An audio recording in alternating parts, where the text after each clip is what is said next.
السلام علیکم ورحمۃ اللہ وبرکاتہ۔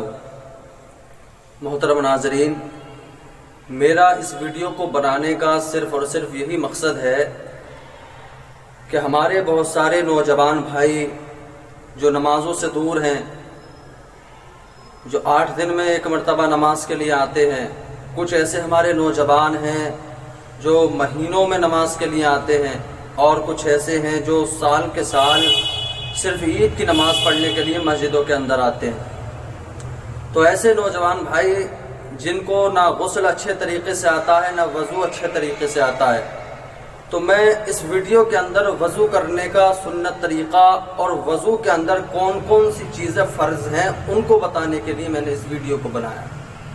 تو چلیے میں سب سے پہلے آپ کو بتاتا ہوں کہ وضو کے اندر کتنے فرض ہیں۔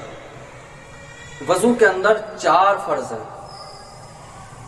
4 فرض ایسے ہیں، اگر ان کو وضو کے اندر کسی ایک کو بھی چھوڑ دیا تو ہمارا وضو مکمل نہیں ہوگا، ہمارا وضو ہوگا ہی نہیں۔ جب ہمارا وضو نہیں ہوگا تو ہماری نماز بھی درست نہیں ہوگی۔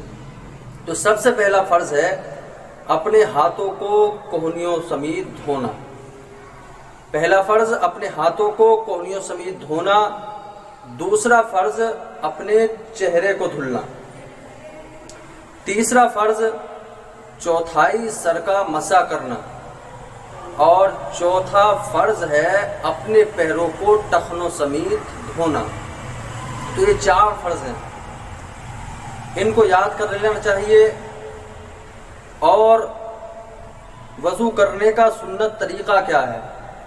سب سے پہلے ہم اپنے دل میں ارادہ کریں کہ ہاں ہم وضو کر رہے ہیں، پھر بسم اللہ الرحمن الرحیم پڑھے، کیونکہ ہر جائز کام سے پہلے بسم اللہ پڑھنے سے اللہ تعالیٰ اس کام کے اندر برکتیں عطا فرما دیتا ہے۔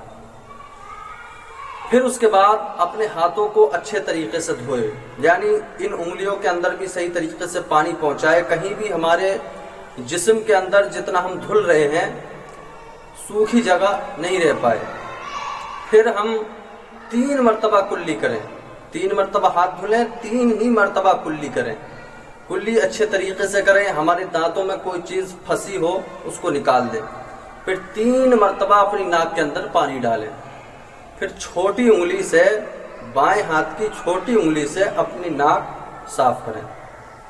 پھر اس کے بعد اپنے چہرے کو 3 مرتبہ دھلیں۔ تو چہرہ دھلنے کی مقدار یہ ہے کہ یہاں بال اگنے کی جگہ سے تھوڑی کے نیچے تک، ایک کان کی لو سے دوسرے کان کی لو تک، یہ جو بیچ کا دائرہ ہے اس کو اچھے طریقے سے دھلا جائے۔ پھر اس کے بعد میں ہم اپنے ہاتھوں کو کوہنیوں سمیت دھوئیں، یعنی یہاں سے یہاں تک ہماری کونیاں وونیاں سب دھل جائیں، اس طریقے سے ہم دھلیں، یہ بھی 3 مرتبہ کریں۔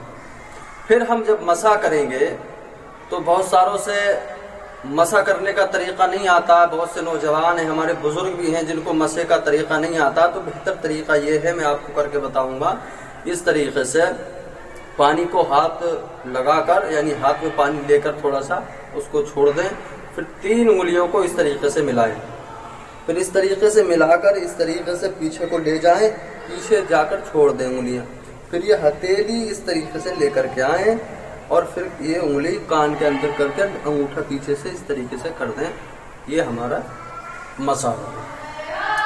پھر ہم اپنے پیروں کو ٹخنوں سمیت دھلیں 3 مرتبہ، اور پیر اچھی طریقے سے دھلیں کہ کہیں بھی ہمارے پیر کی جگہ سوکھی نہ رہ جائے۔ یہ ہمارا وضو کرنے کا طریقہ ہو گیا، اس کو کہتے ہیں سنت طریقہ۔ اب اس کا وضو کرنے کا فائدہ کیا ہوگا؟ اللہ رب العزت ہاتھ دھلنے کی برکت سے ہمارے ہاتھوں کے گناہوں کو معاف فرما دے گا۔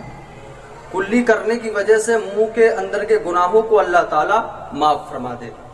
ناک کے اندر ہم پانی ڈالتے ہیں، جو گناہ ہمارے ناک کے اندر ہیں اللہ تعالیٰ انہیں ناک کے اندر کے گناہوں کو مٹا دے گا۔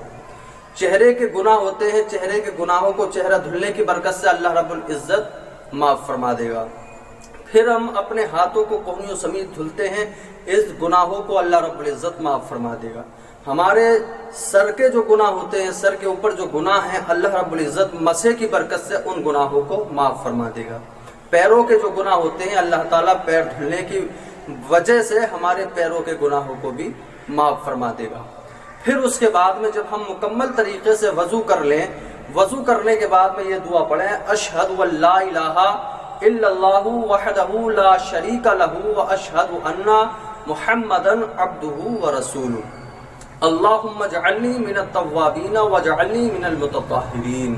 اس کا اردو میں مطلب یہ ہوا کہ میں گواہی دیتا ہوں کہ اللہ کے سوا کوئی معبود نہیں، وہ اکیلا ہے، اور میں گواہی دیتا ہوں کہ محمد اللہ کے بندے ہیں اور اس کے رسول ہیں۔